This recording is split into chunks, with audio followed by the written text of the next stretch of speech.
In today's video, we're uncovering 5 of the most chilling wolf attacks ever recorded. From a photographer's final mistake in the frozen woods of Minnesota to a backpacker's last stand in the Alaskan wilderness. But first, we begin in France, where a morning jog through a safari park turned into a fight for survival against a roaming wolf pack. It was April 3, 2017, in Thoiry, France. Inside the Thoiry Zoo Safari Park, the wolf sector adjacent to the bison paddock, meant to mimic the wild stillness of Yellowstone, seemed calm. Yet within the shadows of its pines, something alive and waiting stirred, a quiet rhythm of movement that would soon break that silence for good. Camille Morel was 29, a fitness instructor from Versailles who lived by routine. Known among her clients for her precision and self-discipline, she maintained the same training schedule no matter where she was. After 6 months of non-stop classes at her studio, she'd decided to spend a weekend at the Thoiry Zoo Safari, one of the few places near Paris offering guests an overnight wilderness immersion without leaving the country. It wasn't her first visit. She'd stayed once before and remembered the tranquility of waking to animal sounds instead of traffic. She booked the chalet not just for rest, but to keep her running habit intact in the open air.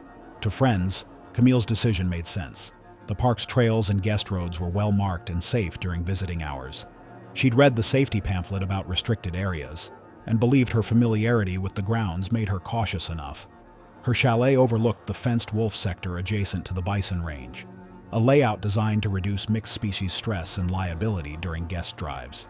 The animals were separated by natural barriers and double-fenced zones, and guests were told the viewing area was completely secure. Camille trusted the system. Her goal that morning was simple, a quick 2-mile jog before breakfast, the same as she did every morning at home. The zoo's landscape was a strange fusion of natural calm and controlled wilderness, pine trees in neat clusters, sandy trails, and an artificial stream running through the lowlands. At dawn, the service road and the inner track appeared nearly identical, a known issue in drive-through parks, where early light flattens contrast. Beyond the chalet's edge stretched a gravel service road used by rangers and tour jeeps. The wolves' territory extended across nearly 20 acres of wooded ground. Gray wolves, the largest of the canids, can weigh over 100 pounds and run up to 35 miles per hour for short bursts. Pack behavior revolves around cooperation and hierarchy.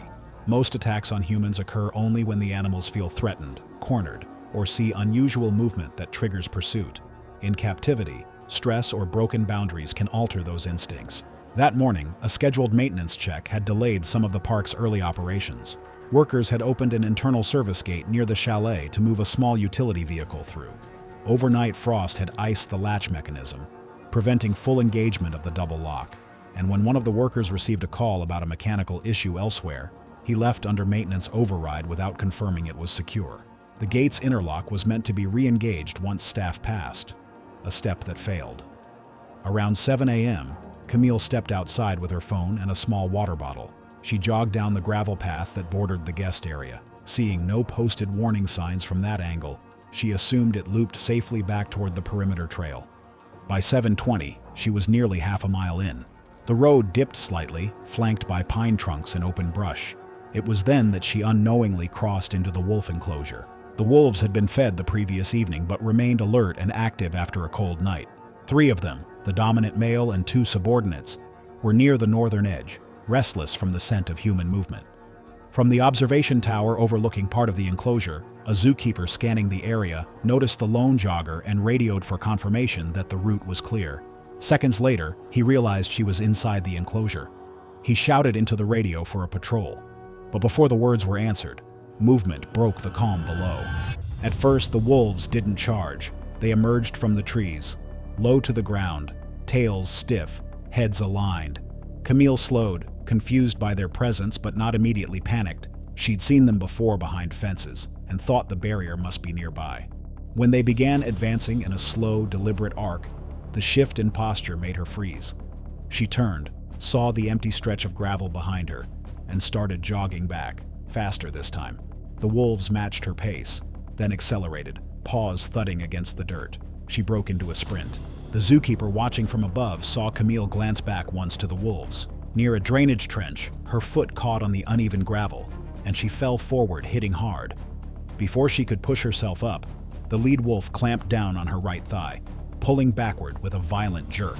She twisted, trying to kick free, but another wolf lunged at her shoulder. Her scream carried across the enclosure, high and ragged. The zookeeper in the tower sounded the alarm and radioed the rangers. The response vehicle was rerouted around the inner fence lines, delaying arrival to just under 10 minutes, within normal range for a keeper-initiated emergency call. 2 more wolves joined, surrounding her as she tried to crawl toward the ditch. The lead wolf released and regripped higher, its teeth sinking into her hip. She struck out with her hands, scraping the gravel, trying to push herself forward, but one of the animals bit into her arm, shaking until it tore free. Within moments, she was on her back, thrashing as the pack pulled from opposite sides. She kicked weakly once more, then went still. Rangers arrived within 10 minutes in a vehicle. They found the wolves clustered over Camille's body, heads low and jaws working. Warning shots sent the pack scattering into the trees. 2 rangers approached as another called for a tranquilizer team. Camille lay on her side, clothing torn, deep bites from shoulder to thigh. 1 ranger checked for a pulse and found none. They covered her with a thermal blanket and secured the area until all 5 wolves were sedated. An autopsy confirmed death by exsanguination, massive blood loss due to multiple deep lacerations and crushing trauma to the limbs. The body was transported under escort to Versailles that afternoon. Camille's family filed a civil lawsuit against the Thoiry Zoo Safari and its parent company, alleging gross negligence and breach of safety protocol. After a year of investigation and hearings, the court ruled in favor of the family. The park quietly settled without appeal.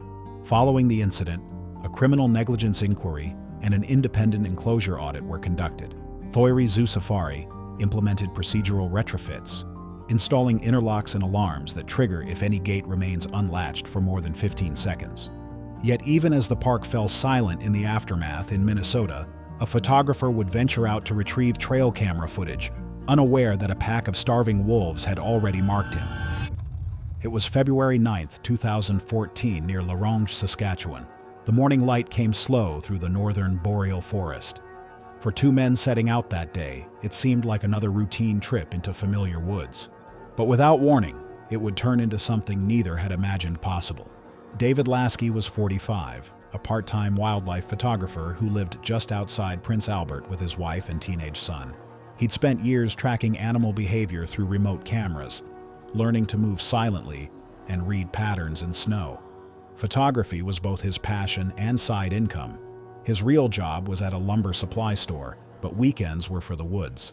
His cousin Jeff, 42, often joined him on winter runs to retrieve SD cards from trail cams. They had grown up hunting and fishing together, though neither carried a firearm anymore. That weekend, after a light snowfall, late-season hunger had made local deer scarce, and David wanted to check a set of cameras he'd left by a frozen creek north of Waskiesiu Lake. They'd heard distant howls before, never close, and David believed wolves avoided humans by instinct. The plan was simple: a 2-hour ride by snowmobile, a short hike to the cameras, and back before dusk. Wolves in the region were typically gray, thick-coated animals averaging about 90 pounds. They moved in tight family groups of 4 to 8. Their strength lay in coordination, silent pursuit, strategic circling, and patience rather than outright speed.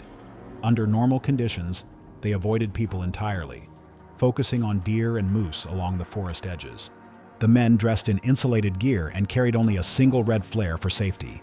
By 9:30 a.m., they parked their snowmobile near the creek and began walking the last half-mile through packed snow, their breath hanging in the still air. At first, everything was normal. They reached the first camera, brushed off the lens, and swapped the SD card. Around 10:15, as they crossed the creek, Jeff's boots slipped on a patch of crusted but solid ice from recent thaw-freeze cycles. David crouched to help him up, steadying his cousin by the arm. That was when both noticed faint movement among the tree line across the creek. The animals stood still at first, only their eyes catching light. Jeff straightened and waved his arms, shouting to scare them off. The wolves didn't run. Unbeknownst to the men, a freshly killed deer lay half-buried in snow about 20 yards behind the tree line. A cached carcass the wolves had dragged there the night before. The pack was food-stressed, defending the cache rather than hunting. They began to fan out slowly, forming a loose semicircle. David muttered that they were just curious, that noise would drive them away, but even as he spoke, one of the wolves lowered its head and started advancing. The men began backing up the slope toward their snowmobile, moving quickly but without turning. The wolves followed, quiet and steady. Then the first lunge came. A gray blur crossed the ice, jaws clamping onto the back of David's leg. The impact drove him face first into the snow. Jeff spun and reached for the flare, but his gloves fumbled with the cap. Two more wolves broke from the trees, bounding fast, their paws sending up bursts of white powder. David tried to kick free, leaving streaks of blood against the snow. He managed to roll onto his back and swing an arm, hitting one wolf across the muzzle with his camera bag. But another struck from the side, teeth finding his shoulder. Jeff finally snapped the flare to life, the red flame hissing. He swung it toward the animals. One wolf snarled and darted back, fur singed along its flank, but the others held ground. David was on his knees now, one hand pressed to his thigh, blood pumping dark and fast through his fingers. He tried to rise, but his leg gave out beneath him. Jeff charged forward with the flare, yelling, waving it more aggressively.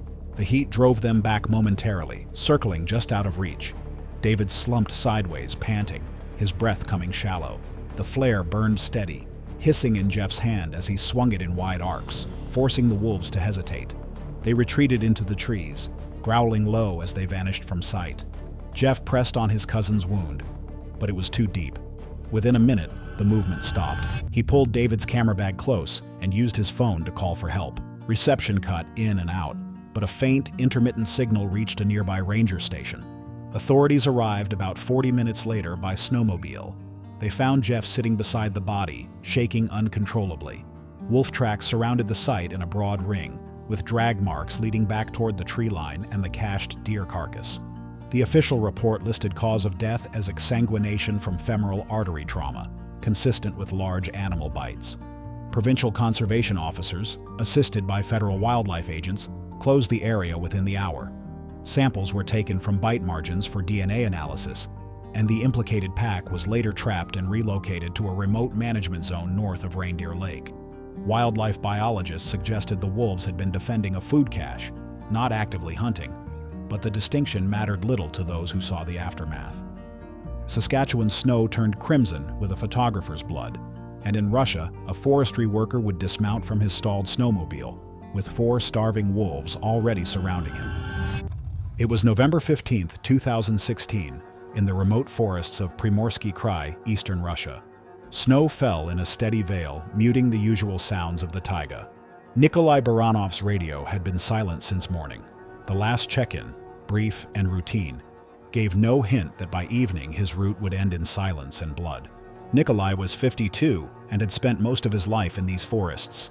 A forestry worker by trade, he managed patrols in the buffer zones near the Sikhoty Alin Mountains, where he monitored traps, logging boundaries, and poaching activity. He lived alone in a small settlement near Dalnaryshensk, his routine built around the forest's rhythms. That week, he had been assigned to survey a hunting reserve, following reports of wolves pushing closer to villages. He rode out before dawn on his snowmobile, a canvas bag packed with bread, tea, a hand axe, and flares. Colleagues said he often preferred working solo. He claimed a second engine just scared off wildlife. That day's assignment was simple. Document animal tracks after the first full snow. Wolves had been increasingly active, driven from higher ground after a collapse in wild boar numbers. Wolves here could travel up to 20 miles in a single night, driven by hunger across frozen ground and sparse woodland. Their diets shifted with the season, deer in autumn, carrion or smaller mammals in the hard months of winter. When deep cold set in and prey vanished beneath ice or snow, instinct sometimes blurred into desperation. A human scent, faint and unfamiliar, might still trigger the same ancient reflex, to follow, test, and close the distance. Locals warned of animals following sled trails at dusk. Nikolai heard the same warnings at the station that morning but didn't take them seriously. He had checked his flare gun but left his rifle behind, citing its weight and his short route. By noon, weather had shifted fast, gusting snow and dropping visibility. His supervisor made several radio attempts that went unanswered, assuming battery failure from the cold. When evening came and Nikolai still hadn't returned, Yevgeny, a neighboring ranger and longtime friend, prepared to follow his route before dark. Yevgeny rode out around 5 p.m., with a flashlight mounted on his snowmobile and a sidearm holstered under his coat. Tracks were faint but visible, a single snowmobile line winding north, then stopping abruptly about 800 meters from the ridge. There, the engine was half buried in snow, its headlights still faintly glowing. Prints showed that Nikolai had dismounted, perhaps to clear ice from the track. Around the site, another pattern emerged. Paw marks, deep and overlapping, circling. The snow bore drag lines, evidence of pacing. Then, the circle tightened. From that point, the scene unfolded through what Yevgeny later described as a sequence of struggle. Human footprints turned erratic, moving backward. Closer inspection revealed a snapped branch at chest height and a torn glove 10 feet away. A smear of blood marked the snowmobile's side panel. 30 feet beyond, the snow showed clear impressions of multiple bodies pressing down, wolves and man. The wolves had likely approached silently, using the cover of snowfall and wind. Initial bites were to the legs, pulling him down. Blood spray against nearby birch bark indicated arterial injury within seconds. As the attack progressed, the evidence suggested coordinated movement. Bite patterns indicated coordinated restraint from multiple angles. His jacket was shredded along the spine, showing where one animal had clamped onto his back while another tore at the neck. Boot prints ended mid-stride, replaced by drag marks. Yevgeny followed them cautiously, revolver drawn, the forest unnervingly still. He found the body 30 meters downhill near a frozen stream. The snow around it was flattened and red. The wolves had likely fed briefly before retreating. Later investigations showed that the surrounding prints showed at least 4 individuals. 2 larger adults, 2 smaller juveniles. Yevgeny radioed the base immediately. It took nearly an hour for a snow vehicle from the nearest post to arrive, by which time darkness had swallowed the clearing. The men lifted the body onto a tarp, careful not to disturb the bite patterns for analysis. The stench of blood lingered even in the cold. The pack didn't return, but distant howls echoed as the rescuers secured the area. Nikolai's remains were taken to Dalnarechynsk for examination. Autopsy confirmed catastrophic blood loss, with multiple punctures to major vessels and crushing trauma to the neck vertebrae consistent with a fatal bite. Time of death was estimated shortly after the onset of the attack. The official report listed predatory behavior exacerbated by winter scarcity. Specialists noted that 2016 saw an unusual decline in prey density across the region. The incident received a single mention on regional news, framed as a tragic encounter during severe weather. There was no footage, only photographs from the recovery team that were never released publicly. But as rescuers uncovered a man's unrecognizable remains deep in the Russian wilderness, hundreds of miles away in Italy, a trail guide would step from his tent, his beam sweeping over the darkness, until it met the glowing eyes of the pack waiting for him. It was May 21st, 2018, in Gran Paradiso National Park, northern Italy. The small expedition of 4 had finished dinner beside a dying fire, leaving one storage bag unsealed near the cooking area. Giovanni Russo, 38, had worked these slopes for over a decade. A certified alpine guide, he and his wife, Elena, led small trekking tours for tourists seeking an authentic mountain night. Giovanni was regarded by peers as practical and even-tempered, someone who knew when to turn back and when to press on. He'd grown up in Aosta and spent most of his adult life navigating the same valleys where his father once herded sheep. The Gran Paradiso region had become a renewed focal point for conservation. Wolves had returned after decades of absence, a fact Giovanni respected but didn't fear. He saw himself as part of that balance between humans and wildlife. The couple's guiding company specialized in remote routes with minimal disturbance, and Giovanni often told clients that predators avoided people. The trek that weekend was routine, a mile descent, and one night at a designated campsite near the meadow of Alpmoney. His clients, a pair of mid-aged hikers from Milan, had little experience in backcountry settings but trusted the couple completely. That night, one of them had left a pack of trail mix open near the fire pit, and scraps from dinner were tossed into the same area. Wolves in this region averaged between 60 and 70 pounds, with lean gray coats blending into the forest. Normally nocturnal, they hunted red deer and chamois, working in coordinated packs.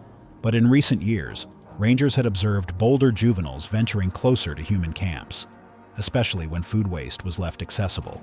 Just before dawn, around 4 a.m., Elena woke to soft rustling, first near the cooking area, then a faint growl, low and uncertain. She thought it was a fox at first, until she saw several silhouettes clustered around the fire pit, where the unsealed food bag now lay torn open. She whispered for Giovanni, who unzipped his sleeping bag and grabbed his flashlight. He stepped outside alone, the cold air hitting his face as he walked 10, maybe 50 feet toward the food zone. The beam of his flashlight caught 3 wolves standing over scattered wrappers and crumbs. He shouted and waved his light, but they didn't scatter. One stepped forward, hackles raised, its paws firm on the ground. Giovanni shouted again, clapping his hands. When he took another step forward, closing distance, the older female lunged, nipping at his forearm in a defensive snap. Giovanni jerked back, but the young one followed through, clamping down near his elbow. The bite struck deep, severing tissue near the carotid and vertebral area when he twisted to pull free, a rare but catastrophic injury. He fell backward, blood pulsed through his injuries. The wolves held their ground, uncertain now, circling the dropped food bag. Elena tore from the tent with a burning stick from the fire pit.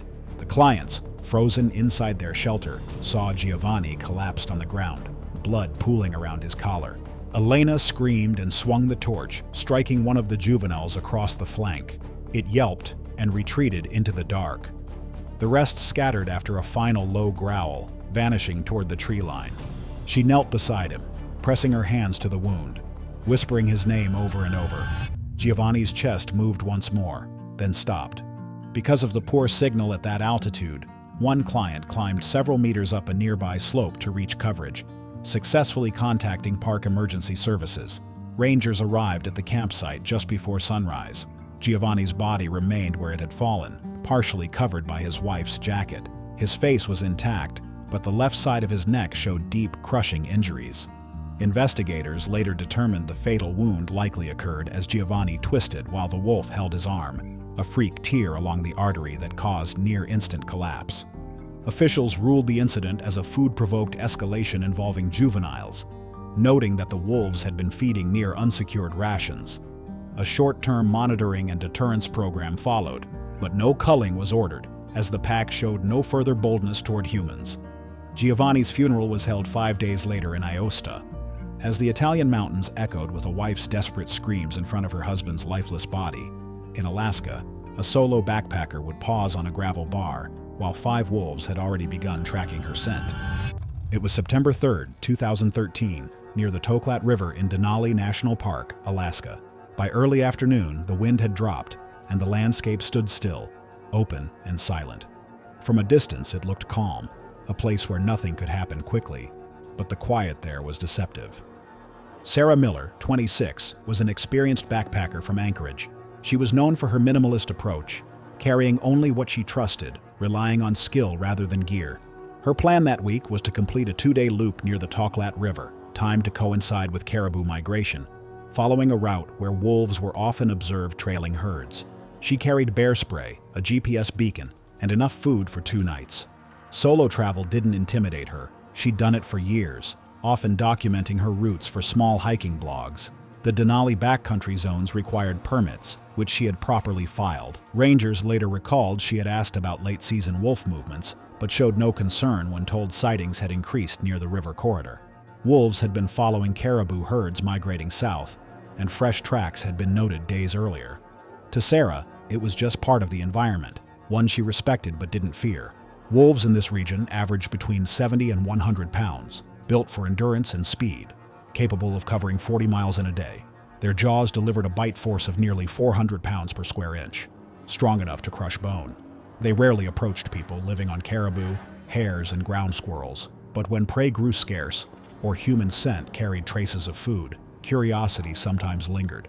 That week, rangers had posted advisories near trailheads, noting that several hikers reported wolves trailing them at a distance. Sarah had likely read those postings when she signed out, though no record showed she changed her route. Her confidence in her precautions was understandable. Statistically, Denali's wolves avoided confrontation.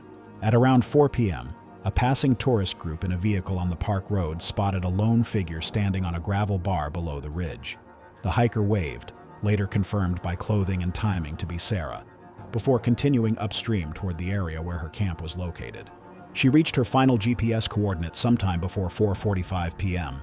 The last photos on her recovered camera showed wide shots of the river valley and a small group of wolves following a caribou herd in the mid-distance. Tracks found later indicated she moved off the main gravel bar toward higher ground, likely planning to cut inland. The first sign of struggle began about half a mile from her tent. Her GPS unit recorded erratic movement, rapid, looping, then a sudden stop. Investigators reconstructed what happened next through physical evidence and predator behavior analysis. The wolves had diverted toward her position once the herd passed out of sight. Sarah likely saw them at a distance, as she deployed her bear spray once. Residue was detected on nearby vegetation. Wind readings that afternoon showed a westward shift, causing partial blowback of the spray mist. It worked briefly, driving the wolves about 20 feet back before the cloud dispersed. They began to circle again, emboldened by the fading chemical scent. One flank of the group approached from behind, following her retreat up a shallow embankment. Handprints pressed deep into the soil showed she climbed in haste. Blood marks began at the top of the slope. One wolf had likely lunged first, grabbing her backpack or arm. The straps were torn clean through, consistent with a pulling force rather than a cut. A second wolf joined, aiming lower, its bite breaking the skin along her thigh. She tried to fight back. The spray canister lay spent beside her pack, but the group coordinated, one attacking from the rear, the others darting forward. The ground at the site was churned with soil and hair, suggesting several minutes of movement before she was forced down. Analysis of tissue marks later revealed crushing bites to the neck and shoulder consistent with a killing grip, the kind wolves use to suffocate large prey. Her jacket was shredded, and the torn sleeve recovered 20 feet away still held fragments of skin and fabric. Search efforts began that night, with both ground crews and a helicopter dispatched after rangers noted her vehicle unmoved. The aircraft spotted a disturbed patch of gravel near the Toklat Channel the next morning. Sarah's body lay partially covered by soil and debris, her left arm missing, likely carried off by scavengers after the attack. They collected the camera and other items for analysis, and later confirmed through timestamps that her final photograph was taken just 6 minutes before the estimated time of death. The park temporarily closed multiple backcountry zones along the migration corridor. Genetic sampling confirmed the wolves belonged to the Toklat pack. Investigators determined the attack began as a predatory test, or prey proxy response, that escalated fatally, but with no repeated approach or food-seeking behavior observed. No removals were ordered. At a private debrief, rangers explained the findings to Sarah's parents, who later issued a short statement urging that the park not punish what it protects. Thanks for watching. If you like what you saw, click here for more.